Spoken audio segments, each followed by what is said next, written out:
जय हिंद दोस्तों, focus study with अभी पे आपका बहुत बहुत स्वागत है। तो आज जो हम लोग एएलपी का सेट डिस्कस करने वाले हैं ना, उसका डेट आप सबसे पहले लिख लीजिए। डेट जानना बहुत ज़रूरी है। तो डेट है आपका 23/01 और साल है 2019 का।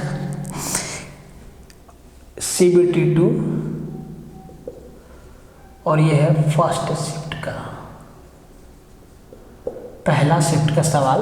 इस डेट का हम लोग आज देखेंगे। भाई आज के शिफ्ट का जो सवाल है उनका लेवल ठीक ठाक है, बहुत मुश्किल भी नहीं है तो बहुत आसान भी नहीं है। आप कह सकते हो कि आसान है, ठीक है, बट बहुत आसान नहीं है। कुछ सवाल हैं जो अच्छे लेवल के हैं बट बहुत अच्छे लेवल के नहीं है, मॉडरेट बीच बीच का आप कह सकते हो। भाई अगर आप एक बात समझ लो कि देखो भाई, अगर आप एएलपी का तैयारी कर रहे हो और अभी आप एक आध साल खुद को समय दे सकते हो तो आप ना सीरियस होके, एकदम गंभीर, बीमार मत हो जाना, एकदम सीरियस होके आप जो है एएलपी की तैयारी में अभी से आप जुड़ जाइए, ठीक है। कुछ लोगों का कमेंट आ रहा है कि वैकेंसी का तो पता ही नहीं है, तो भाई मत पढ़ो। जब वैकेंसी आएगा उस समय आप पढ़ लेना।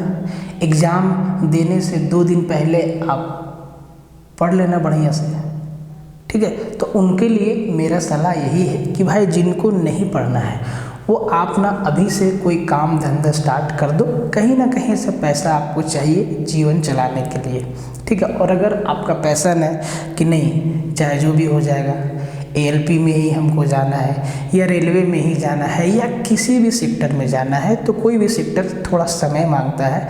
और बात है कि वैकेंसी आने का, तो ये सारी की सारी बातें जो है सरकार के ऊपर डिपेंड है कि वो कब लाती है। बट 2023 में वैकेंसी आना तय है। क्यों तय है ये मैं आपको कई बार बता चुका हूँ कि भैया इलेक्शन है 2024 में। और हाँ भाई, जिन लोगों ने अभी तक टेलीग्राम ज्वाइन नहीं किया है ना, तो आप लोग सबसे पहले टेलीग्राम ज्वाइन कर लीजिए, लिंक डिस्क्रिप्शन में दिया हुआ है। और अभी तक मैंने जितनी भी आपको एएलपी की सीरीज बताई है, ऐसा वाला डेट बाय डेट, तो उनका लिंक भी आपका डिस्क्रिप्शन में दिया हुआ है। साथ ही साथ अभिषेक सर आपको जितना भी चीज़ करवाते जा रहे हैं साइंस में, उसका भी लिंक आपको डिस्क्रिप्शन में दिया हुआ है। आप सारा का सारा वीडियो देखिए, आप देख सकते हैं। और टेलीग्राम का लिंक भी दिया हुआ है, वहाँ पे जाके आप फॉलो कर लीजिए, क्योंकि इम्पोर्टेंट अपडेट जो है सबसे पहले आपको वहीं से मिलेगी, ठीक है। तो बात आपको समझ में आ गई। ये जो हमारा शिफ्ट है 23/01/2019 का CBT 2 का और पहला शिफ्ट है। इस डेट का बाकी का 2 शिफ्ट, सेकेंड और थर्ड, हो गया है आपका। आज हम लोग देखेंगे फर्स्ट शिफ्ट और पहला शिफ्ट का पहला सवाल। देखिए सवाल, यार सवाल देखो, सवालों का क्या है, खुद ज़िंदगी एक बहुत बड़ा सवाल है, खुद ज़िंदगी एक बहुत बड़ा सवाल है, ठीक है। देखिए पहला सवाल, क्वेश्चन नंबर 1। देखिए पहला सवाल कहता है कि 1386 सेंटीमीटर वक्र पृष्ठ क्षेत्रफल वाले गोला का व्यास क्या होगा। गोला का डायमीटर आपसे पूछा है, दिया क्या है, गोला का क्षेत्रफल दिया है। भाई तो यहाँ पे ना 2-3 बात आप एकदम क्लियर कट में समझ लो। वक्र पृष्ठ क्षेत्रफल, लेटरल सरफेस एरिया, या इसको आप कह सकते हो सरफेस एरिया। तो लेटरल क्या होता है, टोटल क्या होता है, सरफेस क्या होता है, पहले इसी बात को समझ लो। देखो समझा हुआ रहेगा ना भाई, तो आप आसानी से चीज़ों को सोल्व कर सकते हो। देखो ये एक डब्बा है, ढक्कन है, दिख रहा है आपको। इसका शेप कैसा है, इसका शेप साइज कैसा है, तो आप बोलेंगे इसका जो शेप है ना वो क्यूबॉइड आकार का है, घन आकार का है, सॉरी घनाभ है। क्या है, घनाभ है, ये क्यूबॉइड है। अब ध्यान से समझिए, अगर हम इस डब्बा का जो कि घनाभ के शेप का है, क्यूबॉइड के शेप का है, अगर ऊपर का क्षेत्रफल और नीचे का क्षेत्रफल को हम छोड़ दें, ऊपर का क्षेत्रफल और नीचे के क्षेत्रफल का हम छोड़ दें, तो जो ये चारों बचता है, 1 2 3 और एक पीछे वाला 4, ये हो गया आपका लेटरल सरफेस एरिया। पार्श्व पृष्ठीय क्षेत्रफल, ऐसा कुछ लिखता है हिंदी में लेटरल सरफेस एरिया। ऊपर और नीचे टॉप और बॉटम को हटा दें तब। लेकिन अगर हम टॉप और बॉटम को जितना सरफेस दिख रहा है सबको हम काउंट कर दें, सबका एरिया हम जोड़ दें, तो ये बन जाता है टोटल सरफेस एरिया। तो जो इस टाइप का शेप होगा ना उसका टोटल और लेटरल होता है, लेकिन जो गोल है ना उसका सिर्फ सरफेस एरिया जैसे ही बोलते हैं तो उसका पूरा काउंट हो जाता है, क्योंकि ऊपर और नीचे जो है टॉप और बॉटम उसका काउंट नहीं कर सकते हैं। ठीक है, ऐसा बात नहीं है कि नहीं कर सकते हैं, लेकिन जो हम लोग अभी पढ़ रहे हैं ना उसमें वो सारी बातें नहीं आती है। तो आप समझ गए। तो जैसे ही गोला बोला ना तो इसका संपूर्ण पूरा जो आपको क्रिकेट वाला बॉल दिखता है ना उसका टोटल क्षेत्रफल आपका दे दिया है 1386 सेंटीमीटर स्क्वायर। तो अब 2-3 बात यहाँ समझ लीजिए। जैसे ही एक गोला बोले ना भाई, तो गोला भैया ऐसा एक गोल गेंद है। फुटबॉल क्या है? गोला है। एक फुटबॉल क्या है? गोला है। तो गोले में ना केंद्र से परिधि का जो दूरी होता है ना उसको रेडियस कहते हैं, और इधर भी केंद्र से परिधि का जो दूरी होता है ना उसको भी क्या कहते हैं? रेडियस कहते हैं। और परिधि से केंद्र से होते हुए ये जो टोटल डिस्टेंस है इस छोर से इस छोर तक सेंटर से होते हुए इसको हम लोग डायमीटर कहते हैं, व्यास कहते हैं हिंदी में। ठीक है, और यही चीज़ हमसे पूछा है। बात समझ लो, भटकाव बहुत ज़्यादा है। तो 2 चीज़, जब इसका एरिया बोले तो आपको याद रखना है 4πr², और जब इसका वॉल्यूम बोले तो 4/3πr³। अब एक बात समझिए, इन दोनों फॉर्मूला को आप ध्यान से देखिए। क्या आपको सवाल में दे दिया जाए कि आप दोनों चीज़ बता दीजिएगा। अगर आपको इसका रेडियस बता दे तो आप आसानी से इसका एरिया बता देंगे, आप आसानी से इसका वॉल्यूम बता देंगे। ठीक है, या अगर आपको एरिया बता दे, अगर एरिया ही आपको बता दे, ए का वैल्यू अगर आपको बता दे तो आप आसानी से आर का वैल्यू बता देंगे। अगर आपको वॉल्यूम बता दिया जाए तो आप आसानी से आर का वैल्यू बता देंगे, रेडियस बता देंगे। इन सब बातों को ना समझ के रखिए। समझ के पढ़ना अच्छा होता है, रट के पढ़ना अच्छा नहीं होता है। समझ के पढ़िए। अब इस सवाल में जो है ए का वैल्यू, एरिया दिया है 1386 सेंटीमीटर स्क्वायर, और हमसे पूछा है डायमीटर, व्यास। तो व्यास तक हम कब जाएंगे? जब हम रेडियस के पास पहुंचेंगे, और रेडियस का जैसे ही डबल कर देंगे व्यास मिल जाएगा कि नहीं मिल जाएगा? बिल्कुल। अब आप इस चीज़ को याद रखिए। ठीक है, आते हैं सवाल पर। क्या दिया हुआ है? दिया हुआ है कि जो इसका एरिया है ना, एरिया है वो 1386 सेंटीमीटर स्क्वायर दिया है, और एरिया का फॉर्मूला हम क्या बोले? 4πr²। 4πr²। तो भैया देखिए पाई का वैल्यू आप पहले ऑप्शन पे गौर करिए। 4 ऑप्शन आपके सामने, क्या ऑप्शन में पाई है? नहीं है। क्या पाई के बारे में ये बोला है कि अब पाई का वैल्यू 3.14?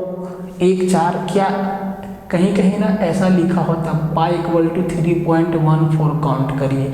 तो इस केस में ना पाई का वैल्यू यही आपको लेना है, क्योंकि ये सवाल में लिखा हुआ है। अब इस सवाल में कुछ भी नहीं लिखा हुआ है और ऑप्शन में भी पाई नहीं है। इसका मतलब ऐसा केस में ना आप पाई का वैल्यू 22/7 लीजिए। कितना लीजिए? 22/7। तो इसको हम क्या लिखेंगे? 1386 सेंटीमीटर स्क्वायर = 4 × 22/7 × r²। अब क्या लगता है आपको? यहाँ से r का वैल्यू आसानी से निकल जाएगा। देखिए काटिए, 22 से इसको काटेंगे तो 22 छक्के 132 और 22 दिया 66। क्या बचा? r² का वैल्यू आपका बचा 63 × 7, और ये 4 चला जाएगा नीचे, भागा में 4। तो r बराबर ये मेरा बचा, r बराबर मेरा बचा √63। ये हो गया आपका 721, मतलब ये, और 6 × 42, ये हो गया 441/4। r बराबर 441/4, √441/4। 441 क्या 441 को हम क्या लिख सकते हैं, तो आप बोलेंगे 21 गुना 21। इसका मतलब जो r का वैल्यू आएगा वो आएगा 21/2। और ये क्या है, मेरा रेडियस है। हमसे पूछा क्या है, डायमीटर। तो डायमीटर के लिए करना क्या होता है, रेडियस को डबल। तो 2 से 2 कैंसिल, डायमीटर मेरा क्या आया, 21 सेंटीमीटर। क्या आया, 21 सेंटीमीटर। और ये आपका थर्ड नंबर क्या हो गया, आंसर हो गया। तो ये सवाल कुछ भी नहीं था, एकदम आसान था, बस आपको बेसिक आना चाहिए। भाई देखो इतना भटकाव है, इतना तरीका से चीज़ों को बताया जा रहा है। लोग ना अपने आप खुद को बेस्ट बताने के लिए स्टूडेंट का दिमाग का ना भेज भरता बना दे रहा है। और स्टूडेंट के साथ समस्या क्या है कि जब चैनल खेलते हैं और खुद पे काम अगर आप नहीं कर रहे हैं तो आप फंसते चले जाते हैं और आप एग्ज़ाम में जाके भ्रमित हो जाते हैं। और आप उस केस में करते क्या है कि आप बेसिक मेथड से जाने लगते हैं और चला जाता है आपका समय। ठीक है, तो देखिए इस क्वेश्चन में खास करके एरिया वॉल्यूम में आपका कोई भी ट्रिक टेक्निक काम करने वाला नहीं है। अब इस सवाल में आप क्या कर लेंगे, कुछ ना चाहते हुए आपको फॉर्मूला से जाना ही होगा। तो जाना है तो जाना है, फटाफट अपना कैलकुलेशन को फास्ट रखिए। अब हमें सबको समझाना है तो हमें स्टेप बाय स्टेप चीज़ों को बताना पड़ेगा। ठीक है, नेक्स्ट क्वेश्चन देखिए, जो अगला वाला हमारा सवाल है भाई, ये 2 नंबर सवाल है। हमको लगता है ये सवाल इतना हिट सवाल है कि हर एक शिफ्ट में, अभी तक हमने जितना भी शिफ्ट डिस्कस किया है हर शिफ्ट में ये सवाल है। a माइनस बी का वैल्यू, अच्छा सबसे पहले इफ मतलब यदि, एंड मतलब और, देन मतलब तो या तब, a square plus B square का वैल्यू हमसे पूछा है। ठीक है, तो a minus B equal to 5 लिखा है and A B equal to 14 लिखा है। तो a square plus B square का वैल्यू, इस सवाल का मैंने आपको बेसिक बताया है। ठीक है, आप पिछले वाला वीडियो देखिएगा, इस सवाल का मैंने बेसिक आपको बताया है। ठीक है, तो एक बात बताइए, अगर a माइनस बी बराबर 5 दिया है और a गुना b 14 दिया है, तो क्या a और b का वैल्यू हम सोच सकते हैं? बिल्कुल सोच सकते हैं। बहुत बड़ा डिजिट नहीं होगा, छोटा ही डिजिट होगा, क्योंकि a पे से b को घटा के 5 लिखा और a और b को गुना करके 14 लिखा। तो 14 को हम क्या 7 गुना 2 लिख सकते हैं, 7 और 2 लिख सकते हैं, 7 और 2, 7 गुना 2, 7 गुना 2 क्या हो गया 14। और 7 में 5 गया, 7 में 2 गया तो क्या बचेगा, 5 बचेगा। इसका मतलब a 7 है और b 2 है। पूछा है a square plus B square, तो 7 का स्क्वायर 49 प्लस 2 का स्क्वायर 4, 49 और 4 53 हमारा क्या हो गया, आंसर हो गया। अब कुछ लोग बोलेंगे सर इसका बेसिक बता देते तो अच्छा होता। सीख लीजिए, सीखना बहुत ज़रूरी है, क्योंकि अपना ज्ञान ही आपको जीवन में साथ देगा, बाकी कोई दुनिया में साथ नहीं देगा। ठीक है, तो सीख लीजिए, ज्ञान रहना बहुत ज़रूरी है। क्या दिया है, a माइनस बी का वैल्यू 5 दिया है, ए बी का वैल्यू 4 दिया है, तो a square plus B square equal to हमसे पूछा है। तो क्या हम नहीं जानते हैं कि a माइनस बी का होल स्क्वायर बराबर a square plus B square minus 2ab होता है। ठीक है, a माइनस बी का वैल्यू कितना 5 दिया है, 5 पे स्क्वायर तो 5 का स्क्वायर 25 बराबर a square plus B square का हमसे पूछा है, ये चीज़ हमसे पूछा है, माइनस 2 इंटू ए बी का वैल्यू कितना दिया है 14, कितना दिया है 14। अब आप ध्यान दीजिए सर थोड़ा, 14 दूना 28, इधर माइनस में है, इधर आके हो जाएगा प्लस में, तो 25 और 28 कितना हो जाएगा 53 बराबर a square plus B square by a square plus B square. बात समझ में आया भाई? अभी मेरा रिसर्च ना ट्रिगोनोमेट्री के ऊपर चल रहा है, हाइट एंड डिस्टेंस में, कि उस चैप्टर को कैसे पढ़ाया जाए। मैंने बहुत रिसर्च किया, बहुतों का पढ़ाने का तरीका देखा, तो ये समझ में आया हमको कि पढ़ा तो रहे हैं सब अपने अपने हिसाब से बेस्ट, लेकिन स्टूडेंट को सारी बातें समझ में आए, आपको सारी की सारी चीज़ें समझ में आए और आप जो चीज़ आप समझ गए उसको एग्ज़ाम में अप्लाई कर पाएँ, इस चीज़ को कैसे पढ़ाया जाए। तो इसी पे बेस्ड है मेरा। अभी हम उस सेशन को हम लोग लाने वाले हैं बहुत जल्दी। ये सेशन आपका हाइट एंड डिस्टेंस वाला, रेलवे जितना भी है, NTPC, ग्रुप डी, ALP सबके लिए, प्लस SSC के लिए भी यूज़फुल रहेगा। ठीक है, तो आप ये 2 सवाल देख लीजिए और आगे बढ़ते हैं। देखिए क्वेश्चन नंबर 3 कहता है कि इफ़ यदि 3A = 6B = 7C, ये तीनों का वैल्यू दिया हुआ है। तो बोला है कि A:B:C, देन तब A:B:C क्या होगा। आप ना इस सवाल को 2-3 तरीक़ा से बना सकते हो, लेकिन मेरा कहना है कि अगर ये सवाल आपके एग्ज़ाम में आता है और ABC का रेशियो जब फाइंड करना हो, तब आपको करना क्या है कि ना, जब आपको A का रेशियो निकालना है, आप याद रखिए, आपको एकदम सीधा बताते हैं। आप याद रखिए कि आप ना इस 3A वाला पार्ट को ढक दीजिए, 3A वाला पार्ट को ढक दीजिए। क्या दिख रहा है आपको? 6 और 7, 6 सत्ते 42। ये जो 42 बचा ना, ये A का आया वैल्यू। किसका आया? A का वैल्यू आया। अब की बार आप ना B वाला पार्ट को ढक लीजिए। क्या बचा? 3 और 7, 3 और 7, तो ये क्या आया? 7 या 21, ये आया B का रेशियो। अब की बार आप C को ढक दीजिए, 7C वाला पार्ट को ढक दीजिए। क्या बचा? 3 और 6, तो 6 या 18, 18 किसका है? C का। जिसको ढकिएगा और जो दोनों बचा 6B = 7C, तो 6 सत्ते 42, 6 सत्ते 42 किसका है? A का। अब आप ध्यान दीजिए, आपको ABC का रेशियो एक बार में मिल गया, तो ये 3 से सबके सब भाग जाएगा। तो 3 से करिए 14 बार में, 3 से करिए 7 बार में, और 3 से करिए 6 बार में, तो 14:7:6 इसका क्या आया? आंसर आया। इसीलिए मैंने इसका ऑप्शन नहीं लिखा कि ताकि आपको समझा सकूं। आपको समझ में आया?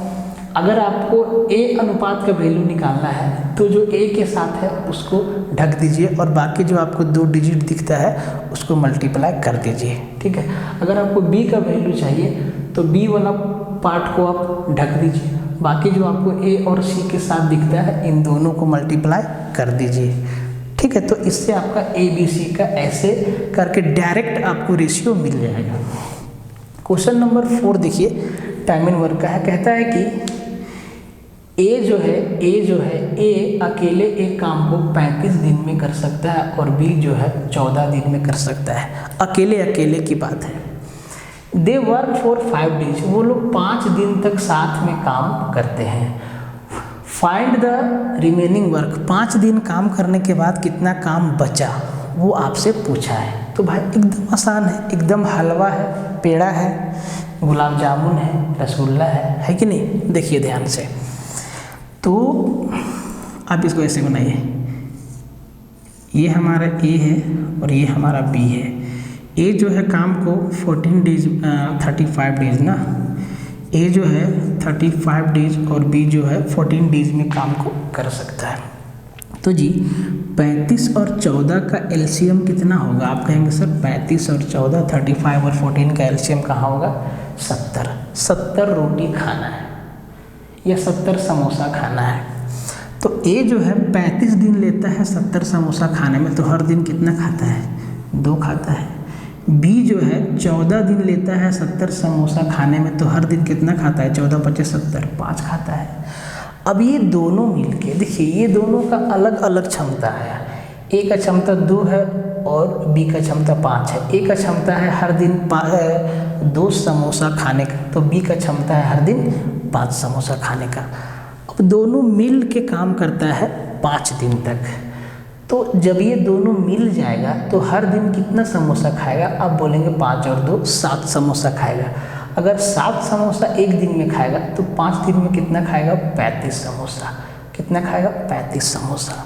अब आप ध्यान दीजिए, तो 70 में तो 35 खा गया, कितना बचा? 35 बचा। बोला कि शेष कार्य कितना बचा, काम का शेष भाग इसमें आपसे बेसिकली पूछा है। तो अब देखिए सर 35 काम बच गया कितना में, 70 में, इसका मतलब आधा काम क्या हो गया, बच गया, आधा काम बच गया। आप यहाँ से भी समझ सकते हैं 70 में 35 हो गया, 35 बचा, इसका मतलब आधा काम बच गया। तो ये लोग अगर 5 दिन और काम कर लेता तो 10 दिन में काम हमारा क्या हो जाता, पूरा का पूरा कंप्लीट हो जाता। समझ में आया, एकदम आसान भाषा में, ठीक है। अगला सवाल देखिए, क्वेश्चन नंबर 5। क्वेश्चन नंबर 5 कहता है, इसको मिटा देते हैं, ठीक है।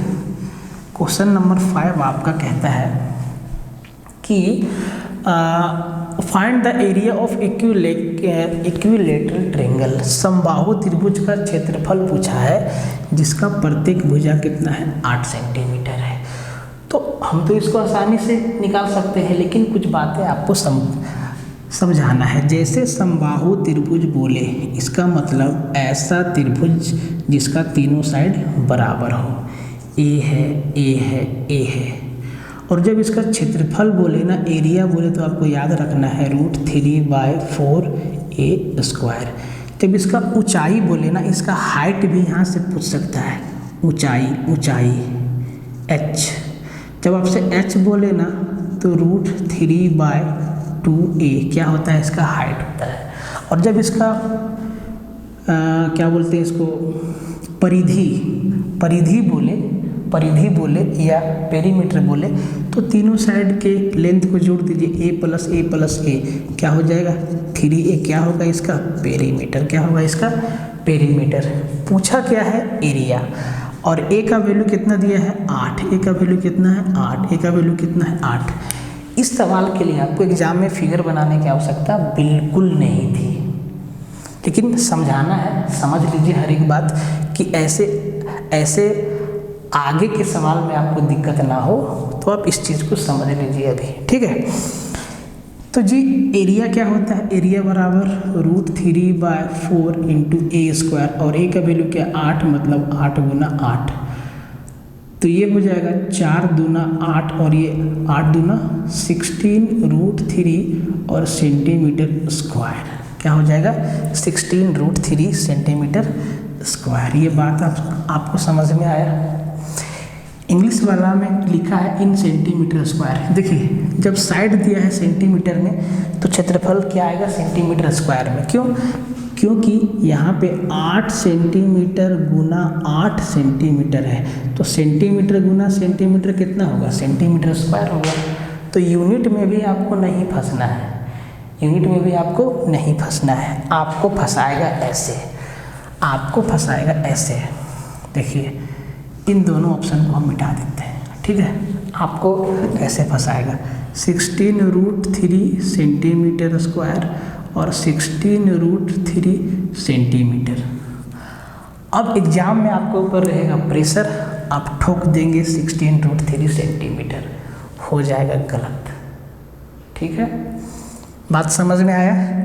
ये तीनों सवाल अब देख लीजिए एक बार, उसके बाद आगे बढ़ते हैं। देखिए 2 सवाल, ये सवाल ऐसा है कि आप इसमें गलती कर सकते हैं और कितनों ने गलती किया होगा, इसीलिए ऐसे सवालों को ध्यान से देखिए।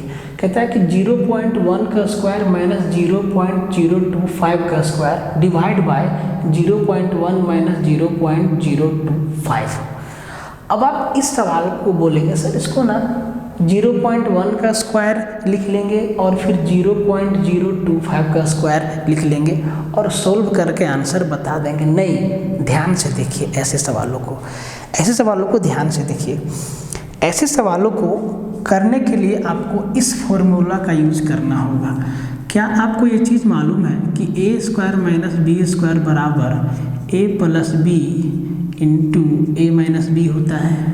अब ध्यान से देखिए 0.1 को हम a मानेंगे और 0.025 को हम b मानेंगे, तो ये क्या हो जाएगा a प्लस b मतलब 0.1 प्लस 0.025 इंटू 0.1 माइनस 0.025 और इसके डिवाइड में है ये मतलब 0.1 माइनस 0.025। इसका मतलब ये माइनस वाला सेक्शन ऊपर नीचे क्या हो जाएगा, कैंसिल हो जाएगा। क्या बचा, 0.1 प्लस 0.025।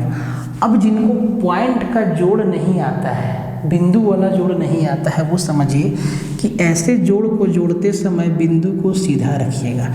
0.1 फिर लिखिए 0.025, तो ये क्या हो जाएगा 5 to 1.0, इसका क्या हो जाएगा, आंसर हो जाएगा। अब इस सवाल में आपको इतना नहीं करना था।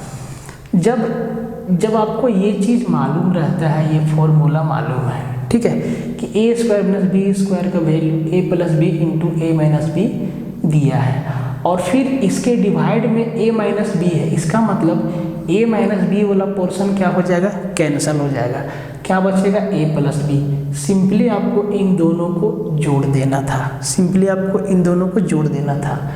इस केस में या तो आपको डायरेक्ट ऐसे देगा, या डिवाइड में माइनस वाला या तो प्लस वाला देगा। तो जो भागा में रहेगा ना, उसको कैंसिल कर देना है, उसको कैंसिल कर देना है, क्योंकि वो देखिए ऊपर नीचे क्या हो गया, कट गया। अब यहाँ रहता भाई प्लस वाला, तो प्लस वाला कट जाता, माइनस वाला बच जाता। ठीक है, इस सवाल को देखिए, इसको समझिए अब ध्यान से। ठीक है, कहता है कि माध्य निकालना है किसका, 10, 4, 1, 15, 15, x 12 और 14 का माध्य जो है 10 दे रखा है। तो x का वैल्यू क्या है भाई, माध्य का सीधा हम मतलब क्या समझते हैं, औसत एवरेज है। इसका मतलब सब को जोड़ के और जितना ये ऑब्जर्वेशन होगा, जितना ये संख्या होगा, उतना से भाग दिया होगा, तब कितना आया होगा, 10 आया होगा। इसका मतलब ये है कि जी कितना संख्या है, 1, 2, 3, 4, 5, 6, 7, 8। इसका मतलब इन संख्या को जोड़ के 8 से भाग दिया होगा, तब कितना आया होगा, 10 आया होगा। जोड़िए 14, 12, 26, 26 और 4 30, और 30 60, 60 और 10 और 1 11, 71। ऊपर आया होगा 71 प्लस x, और तब इसको 8 से भागा दिया होगा, तब जाके 10 आया होगा। तो क्या हम इस 8 को 10 में मल्टीप्लाई कर दें, तो यहाँ आ जाएगा 71 प्लस x बराबर 10 × 80, और 80 में 71 गया, तो x का वैल्यू क्या बचा, 9 बचा। इसका मतलब x के जगह पर मेरा क्या था, 9 था, और 9 हमारा क्या था सर, आंसर था। इतना सा बात समझ में भाई, बहुत ही आसान लेवल है ALP का। कल जाके अगर लेवल को बढ़ा भी देगा ना, तो डरना बिल्कुल मत, एकदम आसानी से हम सारे के सारे सवाल को तोड़ मरोड़ के रख देंगे। ठीक है, तोड़ के रख देंगे। ठीक है, आगे बढ़ते हैं। 8 नंबर सवाल भाई, A एरो B का मतलब है कि A जो है कोई काम को 12 दिन में कर सकता है, B जो है उसी काम को 18 दिन में, और C जो है उसी काम को 36 दिन में कर सकता है। कोई दिक्कत नहीं होना चाहिए। A कोई काम को 12 दिन में, इंग्लिश वालों के लिए A can do a piece of work is 12 days and B can 18 days and C can 36 days। सभी 2 दिनों तक कार्य करते हैं। They work together for 2 days। ये लोग 2 दिनों तक काम करते हैं। उसके बाद बी जो है लेफ्ट, बी छोड़ के चला जाता है, और जो रेस्ट वर्क बचता है उसको ए और सी मिलके कितने दिनों में कंप्लीट करेंगे। इतना सा बात आप समझ जाएंगे। आप समझदार हैं, भावना समझिए और सवाल को समझिए, एग्जाम में आप कैसे तोड़ेंगे ये बात समझिए। ठीक है, इसको देखिए। तो जी 3 लोग हैं ना, ए बी और सी, ए बी और सी। ए 12 दिन, बी 18 दिन और सी 36 दिन में काम को कंप्लीट करता है। ठीक है, तो 12, 18 और 36 का एलसीएम कितना, आप बोलेंगे 36। 12, अब मान लीजिए कि 36 समोसा खाना है, 36 रसगुल्ला खाना है, 36 रसगुल्ले खाने हैं। ठीक है, तो ए जो है 12 दिन लेता है 36 रसगुल्ला खाने में, इसका मतलब हर दिन वो 3 रसगुल्ले खाता है। बी जो है 18 दिन लेता है 36 रसगुल्ला खाने में, इसका मतलब ये हर दिन 2 रसगुल्ला खाता है। और सी जो है 36 दिन लेता है 36 रसगुल्ला खाने में, तो ये हर दिन 1 रसगुल्ला खाता है। ठीक, अब कहता है कि तीनों मिलके 2 दिन तक काम किया, तीनों मिलके 2 दिन, दे वर्क फॉर 2 days, 2 दिन तक साथ में काम किया। तो ए हर दिन कितना खाएगा 3, बी हर दिन कितना खाएगा 2 और सी हर दिन कितना खाएगा 1। इसका मतलब तीनों मिल के एक दिन में कितना खाएगा 3 2 5 और 1 6 रसगुल्ला खाएगा हर दिन। तो 2 दिन में कितना खाएगा बोलेंगे 12 रसगुल्ला। तो 36 में 12 खा गया, कितना बचा? आप कहेंगे सर 24 रसगुल्ला मेरा बच गया। और बी जो है चला गया, आउट हो गया, बोला भैया मेरा पेट भर गया, हम थक गए, अब हम जाते हैं आराम करने। बचे कौन? ए और बी महोदय, ए और बी महोदय, ए और सी बचे। तो ए हर दिन कितना खाएगा 3, सी हर दिन कितना खाएगा 1, दोनों मिल के कितना खाएगा 4 और खाना कितना है 24। तो ए और सी मिल के हर दिन 4 खाएगा और 24 खाना है। इसका मतलब इनका जो टाइम लग जाएगा 24/4 6 दिन, कितना लग जाएगा समय? और 6 दिन इसका क्या था भाई? आंसर था। ये बात आप समझ गए। देखिए टाइम एंड वर्क एकदम आसान है, पूरा का पूरा मैथ एकदम लॉजिक पे है, अगर आप समझते हैं तो बहुत ही आसान है। ठीक है, इस सवाल को देखिए, कहता है कि वर्तमान में अनु और डिम्पी के उम्र का अनुपात 5:8 है। ये अनु है और ये डिम्पी है, इनका उम्र का जो रेशियो है वो 5:8 है। 2 वर्ष बाद यही अनुपात 2:3 होगा, आज से 2 वर्ष बाद। तो कहता है कि 2 वर्ष पहले जो है डिम्पी का उम्र कितना था, आज से 2 वर्ष पीछे जाएंगे तो। कई तरीके हैं भाई इसको करने का, बात को समझो। सवाल आसान है, तरीका भी आसान रखते हैं। एक्स वाला मेथड, रेशियो वाला मेथड में आपको हम बेकार में नहीं फंसाएंगे। ये बात सत्य है कि वो मेथड आपको समझ में आएगा, 10 लोग को और समझ में आएगा, लेकिन जो लड़का जो बच्चा का मैथ एकदम वीक है ना, वो फंस जाएगा। तो सबके लिए है ये मेथड। तो मान लेते हैं कि अनु का जो उम्र है 5x है और डिम्पी का जो उम्र है वो 8x है टोटल उम्र। ठीक है, 2 वर्ष बाद, तो आज से 2 साल बाद, तो भाई 2 साल अनु का भी उम्र बढ़ेगा और 2 साल डिम्पी का भी उम्र बढ़ेगा। और ये 2 साल बाद जो उम्र हमारा होगा वो 2:3 मतलब 2/3 होगा। लगा दीजिए कैसे गुना, 5 तिया 15x प्लस 3 दूना 6 बराबर 8 दूना 16x प्लस 2 दूना 4। तो जी 15 में 16 गया तो कितना बचा? x बचा और 6 में 4 गया तो 2। तो जी x का वैल्यू क्या आ गया? 2 आ गया। इसका मतलब ये है कि 5x मतलब अनु जो है 10 साल का है और ये 8x मतलब डिम्पी जो है 16 साल का है अभी वर्तमान में। ठीक है, तो पूछा है कि 2 साल पहले डिम्पी का उम्र, डिम्पी अभी कितना साल की है? 16 साल की है। तो आज से 2 साल पहले वो कितनी साल की होगी? कहेंगे सर 2 साल घटा दीजिए, ये 14 साल इसका क्या होगा? 2 साल पहले का उम्र। यही इसका आंसर था भैया। बात समझ में आए? सीधा सरल भाषा में, कोई तामझाम नहीं, कोई बहसबाजी नहीं, सिर्फ सवाल, आपके सवाल और हमारा जवाब। ठीक, देख लीजिए, आगे बढ़ते हैं। देखिए क्वेश्चन नंबर 10 कहता है कि pipe A can fill a tank in 6 hour. Pipe A जो है टैंक को 6 आवर में फुल कर देता है। And B can empty the full tank in 15 hour. Pipe B जो है पूरा भरी हुई टंकी को 15 घंटा में खाली करता है।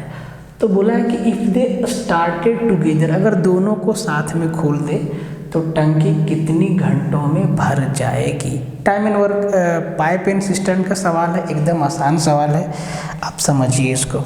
ठीक है, देखिए तो जी 2 पाइप है यहाँ। ठीक है, पाइप ए है और पाइप बी है।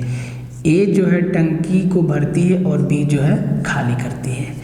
ए लेती है 6 घंटा और बी लेती है 15 घंटा। तो 6 और 15 का एलसीएम कितना? आप बोलेंगे सर 30। मान लेते हैं कि टंकी में 30 पानी डालना है। ठीक है, लीटर मत समझिएगा, लीटर अलग चीज़ है, लीटर निकालना भी आता है सवाल। तो अगर ये 6 घंटा में 30 भरता है तो हर घंटा 5 भरेगा, और ये 15 घंटा में 30 खाली करता है तो हर घंटा 2 क्या करेगा, खाली करेगा। 2 के साथ नेगेटिव क्यों है, क्योंकि ये टंकी से पानी को बाहर निकालता है, ठीक है। अब ध्यान दीजिए, अगर ये दोनों साथ में काम करेगा तो टंकी में ए जो है पानी डालेगा 5, लेकिन 2 उसको निकाल देगा। टंकी में पानी कितना बचेगा, 3। कितना बचेगा, 3। अगर हर घंटा टंकी में 3 पानी बचेगा तो टंकी में पानी चाहिए कितना, 30। इसका मतलब टंकी को भरने में 30/3 10 घंटा का समय लगेगा। इतना सा कैलकुलेशन था इसमें, ठीक। इस सवाल को समझिए, हिंदी में भी समझा देते हैं, इंग्लिश में तो लिखा हुआ है। कहता है कि अ ट्रेडर गेन 8%, एक व्यापारी को जो है 8% का फायदा होता है यदि वो वस्तु को 2700 में बेचता है। If he sold it out at 3000, अगर वो 3000 में बेचेगा तो कितने प्रतिशत का फायदा होगा। अब देखिए भाई, 8% में 8% का लाभ होता है कब, जब 2700 रुपया में बेचता है। तो 8% को हम क्या लिख सकते हैं, 8% को हम 8/100 मतलब 2/25 लिख सकते हैं। 2/25, इसका मतलब ये है कि 25 रुपया पे 2 रुपया का उसको क्या होता है, फायदा होता है। 25 रुपया की वस्तु को बेचने पर 2 रुपया का फायदा होता है। तो वो बेच कितना में रहा है, यहाँ पे 27 रुपया में, और इसी 27 का वैल्यू कितना है, 2700 है। तो 1 का वैल्यू कितना, 100 है। तो भैया 2 का वैल्यू कितना, 200 है। इसका मतलब उसको 200 का फायदा हुआ है, 200 का फायदा हुआ है। 2700 में 200 का फायदा हुआ है। इसका मतलब ये है कि वो 2500 में वस्तु को खरीदा था। ये क्या हो गया, कॉस्ट प्राइस। अब कह रहा है कि अगर हम इसको 3000 में बेच दें, कितना में बेच दें, 3000 में, तो भैया 2500 की वस्तु को जब हम 3000 में बेचेंगे तो 500 का फायदा होगा। कितना का, रुपया में 500 का फायदा होगा। पूछा है प्रतिशत में कितना का फायदा होगा, तो आप देखिए ध्यान से, 2500 का 10% है 250, 2500 का 10% है 250, तो 500 2 गुना है। इसका मतलब 20% का क्या होगा, उसको प्रॉफिट होगा, फायदा होगा।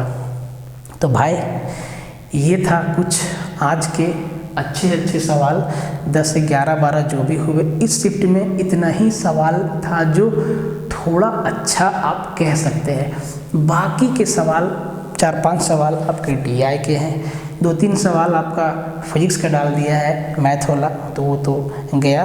तो इस शिफ्ट में मैथ से करीबन 18 से 19 सवाल ही था, ठीक है, 18 से 19 सवाल ही था। इसमें 11 बेस्ट क्वेश्चन जो था इस शिफ्ट का मैंने आपको करवा दिया।